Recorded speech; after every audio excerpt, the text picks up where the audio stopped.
ناظرین، آج ہم آپ کو اسلامک ہسٹری کی سیریز اسلامک ہیروز میں خوش آمدید کہتے ہیں اور امید کرتے ہیں کہ آپ کو اسلامک ہیروز کی یہ سیریز پسند آئے گی۔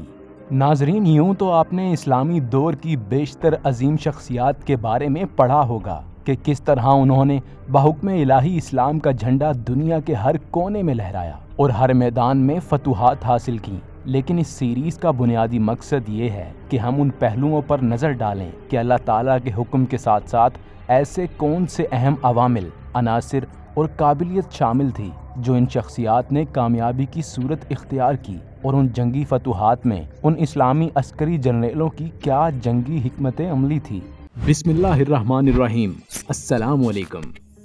میں ہوں ساجد ہاشمی اور آپ دیکھ رہے ہیں RJ Sajid Hashmi YouTube channel.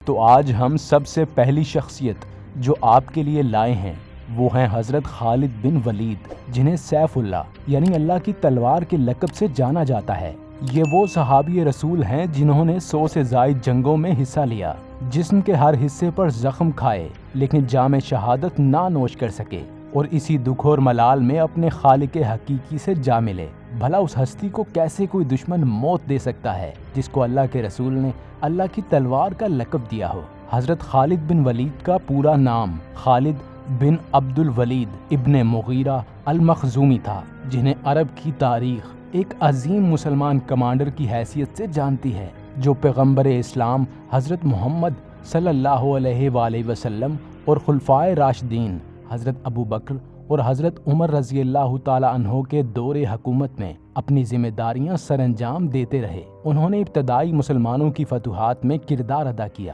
مثلاً 632 سے 633 میں عربیہ میں باغی قبائل کے خلاف ردا کی جنگوں کے دوران حضرت خالد بن ولید کا کردار نہایت اہم ہے، اور 633 اور 34 میں سسانی عراق جنگ اور 634 سے 638 میں بازنطینی شام میں مسلمانوں کی فتوحات میں حضرت خالد بن ولید کا کردار قابل ذکر ہے۔ حضرت خالد بن ولید کو عام طور پر مورخین ابتدائی اسلام کے سب سے زیادہ تجربہ کار اور با کمال جرنیلوں میں شمار کرتے ہیں، اور انہیں آج تک پوری عرب دنیا میں یاد کیا جاتا ہے۔ اسلامی روایات حضرت خالد بن ولید کو ان کی جنگی حکمت عملی اور مسلمانوں کی ابتدائی فتوحات کو مؤثر قیادت کا سہارا دیتی ہے، لیکن بہت ہی کم لوگ جانتے ہیں کہ ان کا تعلق ایسے قبیلے سے تھا جو کہ حضرت محمد صلی اللہ علیہ وآلہ وسلم کو ابتدائی طور پر پسند نہیں کرتے تھے۔ چلیں تو سب سے پہلے حضرت خالد بن ولید کے خاندان اور اس دور کی بات کرتے ہیں جب وہ بامشرف و اسلام نہیں ہوئے تھے۔ حضرت خالد بن ولید قبیلہ قریش کے اشرافیہ مخزوم قبیلے کے ایک گھڑ سوار تھے جو حضرت محمد صلی اللہ علیہ وآلہ وسلم کی شدید مخالفت کرتے تھے۔ حضرت خالد نے 625 میں جنگ احد میں مسلمانوں کو شکست دینے میں بھی سب سے اہم کردار ادا کیا۔ احد کی جنگ مکہ والوں یعنی کہ کفار مکہ اور مسلمانوں کے درمیان دوسرا فوجی مقابلہ تھا، اور یہ پہلی جنگ تھی جس میں مسلمان دفاعی پوزیشن میں تھے۔ غزوہ بدر میں مکہ والوں کے نقصانات کا بدلہ لینے کے لیے ابو سفیان 10 دسمبر 624 کو مکہ مکرمہ سے مدینہ کی طرف چڑھائی کرنے چل دیے۔ جنگ کی ایک اور وجہ ابو سفیان کے قافلوں کے تجارتی راستے کی حفاظت تھی۔ تقریباً 1000 مسلمانوں کا یہ ایک لشکر 624 عیسوی بروز جمعہ دیر گئے مدینے سے شمال کی طرف کوہ احد کی طرف روانہ ہوا۔ اگلی صبح سویرے انہوں نے احد پہاڑ کی نچلی ڈھلوان پر پوزیشن سنبھال لی۔ ابو جہل کے بیٹے اکرمہ اور ان کے کزن حضرت خالد بن ولید کفار مکہ کی فوج میں گھڑ سواروں کی بالترتیب دائیں اور بائیں طرف کی کمان سنبھالے ہوئے تھے۔ وہ مدینہ کے شمال میں احد کی جنگ میں نبی پاک صلی اللہ علیہ وآلہ وسلم کے بالمقابل تھے، جن سے پہلے نبی پاک صلی اللہ علیہ وآلہ وسلم نے مسلمانوں کے کیمپ کے مغرب کی طرف ایک قریبی چٹانی پہاڑی پر 50 تیر اندازوں کو مقرر کیا تھا۔ یہ ایک اسٹریٹجک فیصلہ تھا تاکہ زیادہ تعداد سے مسلم فوج کے کمزور پہلوؤں کو بچایا جا سکے۔ پہاڑی پر تیر اندازوں کو بائیں جانب کی حفاظت کرنی تھی، جبکہ دائیں جانب کوہ احد جو مسلمانوں کے کیمپ کے مشرق میں واقع تھا، اس نے مسلمانوں کی حفاظت کرنا تھی۔ مسلمانوں کی فوج کے پہلوؤں کی حفاظت کا مطلب یہ تھا کہ مکہ کی فوج مسلمانوں کے کیمپ کا رخ نہیں کر سکے گی، اور اس طرح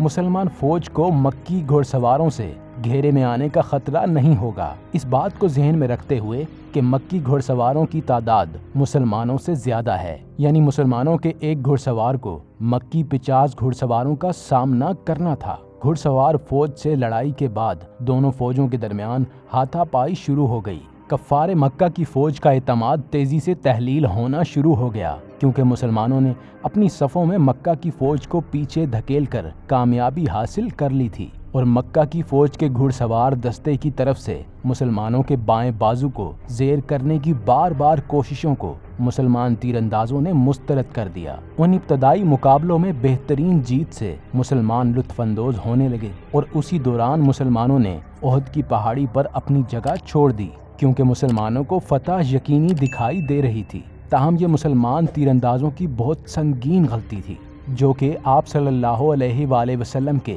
پہاڑی نہ چھوڑنے کے سخت احکامات کی منافی تھی، جس سے یہ ہوا کہ لڑائی کا نتیجہ بالکل بدل گیا، کیونکہ ان میں سے زیادہ تر پیش قدمی میں شامل ہونے کے لیے نیچے کی طرف بھاگے۔ اس نازک موڑ پر خالد بن عبد الولید کی قیادت میں مکی گھڑ سوار دستے نے اس اقدام سے فائدہ اٹھایا اور مسلمان تیر اندازوں کی باقی ماندہ اقلیت پر حملہ کر دیا، جنہوں نے آپ صلی اللہ علیہ وآلہ وسلم کے حکم کی نافرمانی کرنے سے انکار کیا، اور وہ ابھی تک پہاڑی پر موجود تھے۔ وہاں سے مکہ والے اور خالد بن ولید کا گروپ پھر مسلمانوں کے پہلو اور عقبی حصے کو نشانہ بنانے اور ان پر قابو پانے میں کامیاب ہو گئے۔ کوہ احد کی ڈھلوان پر مسلم فوجوں کے خلاف محاذ پر سامنے سے حملہ کرنے کے بجائے حضرت خالد نے پہاڑ کے گرد گھوم کر اور مسلمانوں پر گھیرا تنگ کرنے کی ٹھوس حکمت عملی کے ساتھ حملہ کیا، جس نے مسلمانوں کی صفوں میں افراتفری پھیلا دی۔ بہت سے مسلمان شہید ہو گئے اور نبی پاک صلی اللہ علیہ وآلہ وسلم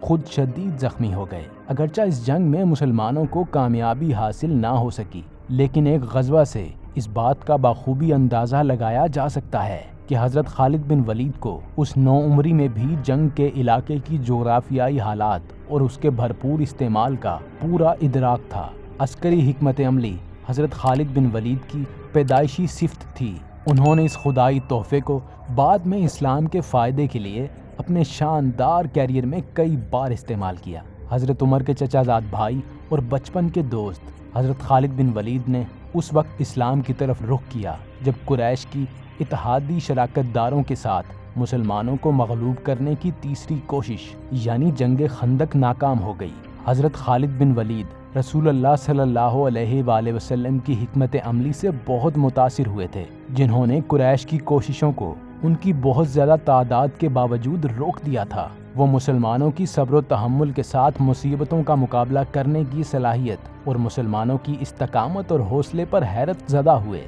گہرے غور و فکر اور باطنی مشورے کے بعد اپنے قبیلے کی باری باری درخواستوں اور دھمکیوں کے باوجود حضرت خالد بن ولید نے مدینہ کا سفر کیا اور 629 کو آپ رضی اللہ تعالیٰ عنہ نے اپنے آپ کو رسول اللہ صلی اللہ علیہ وآلہ وسلم کے سپرد کر دیا۔